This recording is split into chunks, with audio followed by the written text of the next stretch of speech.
I want to look at another famous example in the Bible of physical and mental and spiritual problems.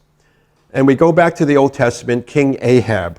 Hopefully we know who King Ahab is. He is the most wicked king of the kingdom of Israel. His wife is the infamous Queen Jezebel. And she introduces to him the whole issue, a whole idea of worshiping the false god Baal. And so King Ahab sets up altars and he promotes the worship of this false god in contradiction to the laws of Moses about worshiping one God only. And so the famous prophet Elijah confronts him and he says, "There's going to be no more rain until I say so." And with that, he disappears, and there's a famine in Israel for 3 years. And everything's drying up, the crops are not growing, the animals are not growing, and Ahab is having a lot of problems trying to feed his people.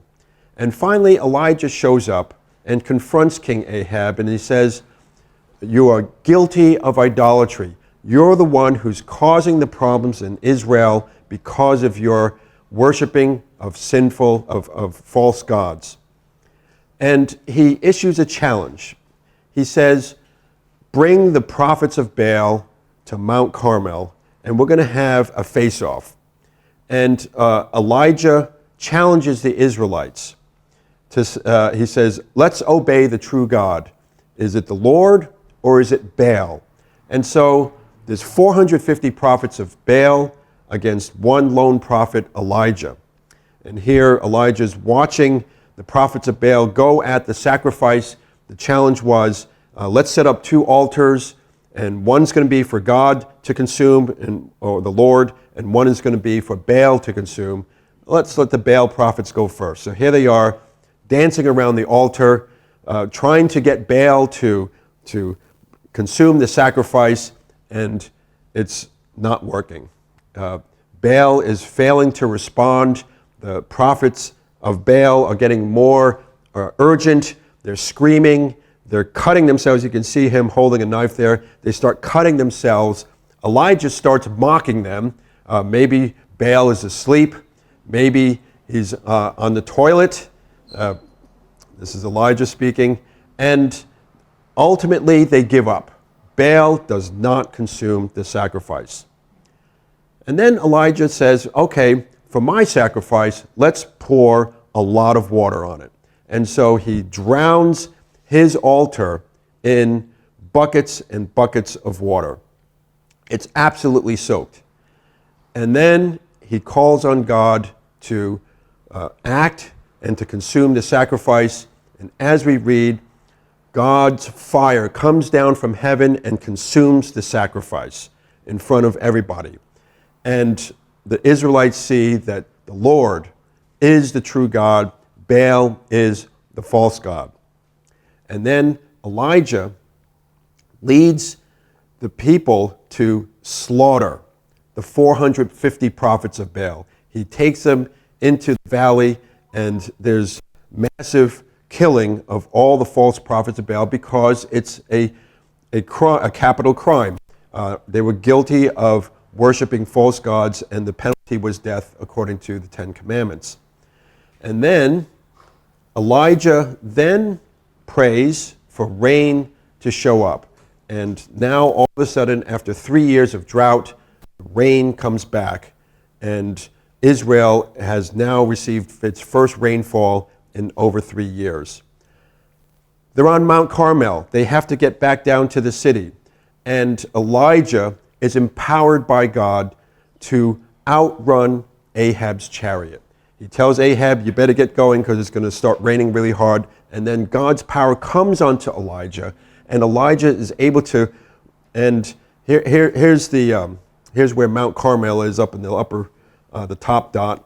And we're not sure whether it could be 17 miles or 30 miles, but when you can outrun a 2-horse chariot for 17 miles, you're not just on your own power. And God has enabled him to run a long distance, outrunning at least 2 horses. Could have been 4. And so Elijah clearly feels the power of God. They get back to Jezreel, and then Ahab goes back with his tail between his legs, and he tells Jezebel everything that happened. Jezebel, of course, is the one who promoted the worship of Baal, and so she is furious. She sends a messenger to tell Elijah that you will be just like those prophets of Baal in the next day.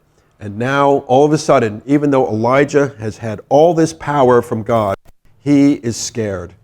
And he and his servant run for their lives. They're in north of Israel. They're going to run all the way south, all the way down to the other kingdom of Israel.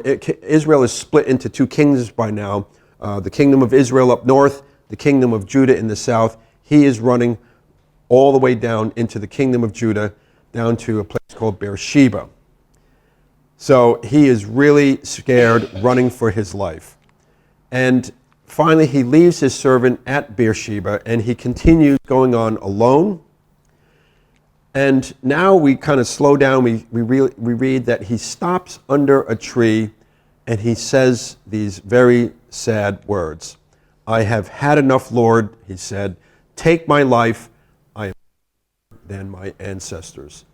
In other words, Elijah has severe depression. After his literal mountaintop experience of seeing God's power, he is so depressed, he wished he was dead. And so here's a man who has regularly received messages from God. He's heard God say of him all kinds of messages. He has performed numerous miracles by the power of God, from the rain to all kinds of other amazing miracles. He sees God's fire consume the sacrifice with his own eyes, and he outruns a chariot, and yet he wants to die. What was the answer to this?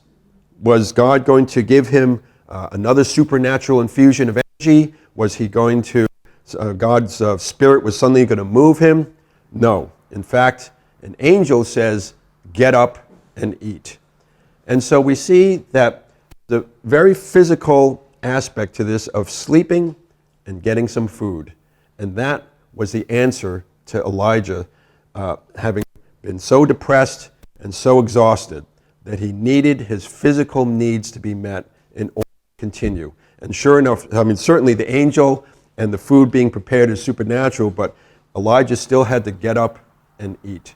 And so I use this story to show that all these interesting miracles, all these interesting events come down to a little food and some rest.